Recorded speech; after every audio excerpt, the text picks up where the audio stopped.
আমি আপনাদের কি শিখাবো? গুণ। কি শিখাবো? গুণ।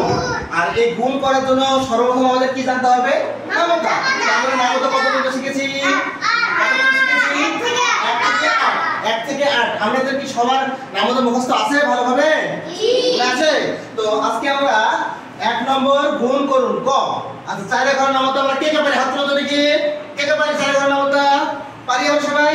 আমরা। আচ্ছা সবাই হাত নামাও, হাত নামাও। এই 4 এর ঘরের নামতা দিয়ে আমরা 3 কে গুণ করব। হ্যাঁ? তো 4 এর ঘরের নামতা আমরা কয়বার করব? 3 বার। কয়বার করব? 3 বার। তো 4 এর ঘরের নামতা 4 এ কে 4, 4 এ কে 4, 4 দুগুণ 8, 4 দুগুণ 8, 3 4 এ 12, 3 4 এ 12। কত এখানে কয়টা আঙ্গুল আছে? 3টা। 1 2 3 এখানে 3টা আঙ্গুল আছে না? আছে না নাই বলো? আছে। আচ্ছা তাহলে 3 4 এ 12। এই তো আমরা 12 লিখে দিলাম। আর আমরা সব সময় মনে রাখবো সংখ্যার নিচে সংখ্যা লিখবো। আমরা কি লিখবো?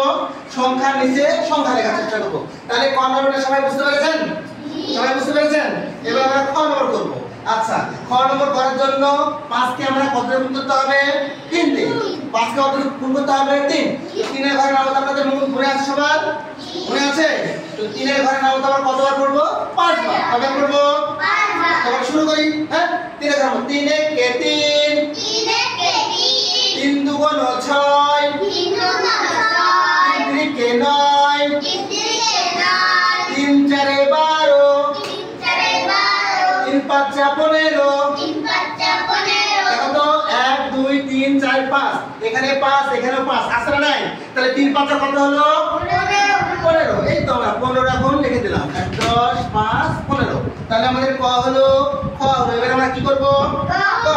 ক 7 কে কত গুণ করতে হবে? 5 বার। এই 7 কে কত গুণ করতে হবে? 5 দিয়ে। তো আপনারা কি 5 এর ঘরের নামতা পারেন? পারেন? তো 5 এর ঘরের নামতা কয়বার করতে হবে? কয়বার করতে হবে? 7 বার। শেষে কয়বার করতে হবে? 7 বার। তাহলে আমরা এখন স্টার্ট করি 5 এর ঘরের নামতা। হ্যাঁ 5 এ কে 5, 5 এ কে 5, 5 দুগুণ 10, 5 দুগুণ 10, 3 5 15, 3 5 15, 4 5 20, 4 5 20, 5 5 25, 5 5 25, 5 6 30, 5 6 30, 5 7 35। তাহলে আমাদের এখানে কত উত্তর বের হলো? 35। 3 10 5 35। আমাদের গুণ হয়ে গেল। আমাদের কি হলো বলো তো? গুণ। তাহলে গুণ আমাদের হয়ে গেল। এখন আমরা 2 নম্বর করব, সেটা হলো ভাগ।